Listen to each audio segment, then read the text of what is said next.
Assalamualaikum warahmatullahi wabarakatuh. Sampurasun warga Jawa Barat.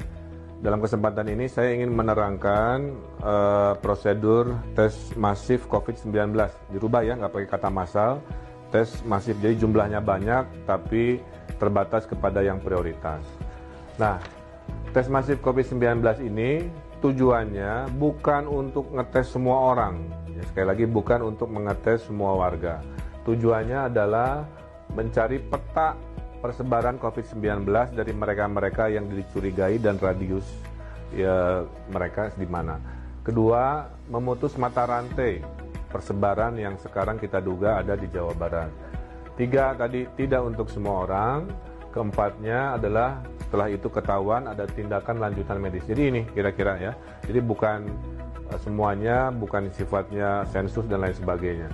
Kalau kita lihat peta Jawa Barat, dari 59 hari ini yang mayoritas ada di Bodebek ya, menandakan pengetesan akan lebih banyak di zona Bogor-Bogor, Depok, Bekasi-Bekasi. Kemudian masih berikut paling banyak di Bandung Raya sesuai jumlah positif COVID-nya, yaitu Kota Bandung, Kabupaten Bandung, KBB, Cimahi, Sumedang, dan seterusnya. Nah, yang kita lakukan ini mengikuti model Korea Selatan yang dianggap paling baik. Ini dipilih Pak Presiden. Tidak ada yang namanya lockdown, ya, tapi dimasifkan tesnya. Itu Korea Selatan. Bedanya orang Korea, si opa-opanya, ahjusinya, disiplin, kira-kira begitu. Ini harus jadi tantangan kita di Jawa Barat. Nah, kalau di Korea Selatan, kita lakukan juga sama, yaitu multi opsi, ya. Opsi pertama door to door ada, kita juga.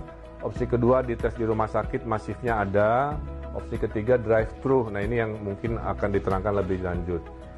Kalau kita berkaca pada Korea Selatan, yang dites itu hanya 300.000 dari 51 juta penduduk. Jadi tes masif Korea Selatan yang terbaik menurut WHO mengetesnya hanya 300.000 dari 51 juta. Totalnya hanya 0,6%. Kesimpulannya, tidak untuk semua warga, ya, tapi untuk menyampling, uji petik, mencari peta persebaran. Siapakah yang boleh ikut? Ada 3 kriteria, A, B, C. A, yang resiko paling tinggi siapa? Orang dalam pemantauan ODP yang baru pulang dari luar negeri, ya, yang dicurigai punya persebaran di situ. Kedua, di zona A, di kriteria A ini adalah pasien-pasien, ya. Pasien ini nanti dites keluarganya juga, tetangga di kompleknya juga, kemudian teman-temannya juga, ya. Kemudian tenaga kesehatan yang sedang berjuang di depan untuk urusan penanganan COVID, ya. Nah, ini akan dites menggunakan door to door dan di rumah sakit. Jadi ini nggak drive thru. Kemudian B, nah, kategori B, jika Anda adalah tenaga kesehatan umum di puskesmas, di klinik, jika Anda profesinya interaksi sosialnya sangat tinggi massal, ya.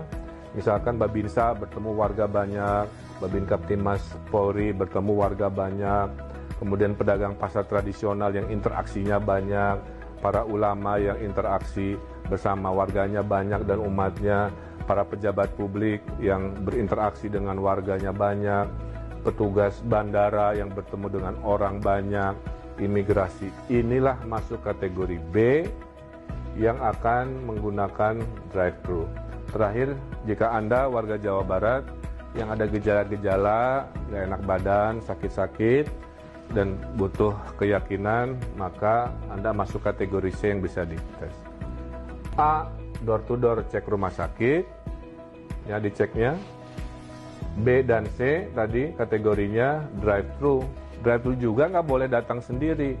Daftarnya online via apps Picobar. Setelah daftar online, ada proses verifikasi, wawancara, keluarlah surat jadwal kapan datang. Maka yang drive-thru ini datangnya tunggu surat panggilan, apakah Selasa jam 9, apakah hari Rabu jam 1, dan lain sebagainya. Datangnya satu-satu, ada jaraknya, ya, sehingga tidak ada kerumunan penumpukan antrian, 5-10 menit, dan kita putuskan langsung pulang. Jadi datang, dites sekian detik, kemudian langsung pulang. Nanti hasilnya dikirim online. Jadi kesimpulannya, jika Anda sehat, tidak masuk kategori bergejala, tidak masuk kategori profesi-profesi yang resiko tinggi, tidak masuk golongan yang sangat rentan terhadap situasi hari ini, tidak usah ikutan tes masif. Di rumah saja, tolong mereka-mereka dengan di rumah saja, dan jaga jarak, social distancing, itulah yang bisa Anda lakukan. Saya kira insya Allah penjelasan ini jelas, jangan panik, tenang, insya Allah pemerintah tanggap, responsif, dukung kami dengan Anda jaga jarak dan tinggal di rumah. Hatur nuhun, mudah-mudahan menjelaskan. Wassalamualaikum warahmatullahi wabarakatuh.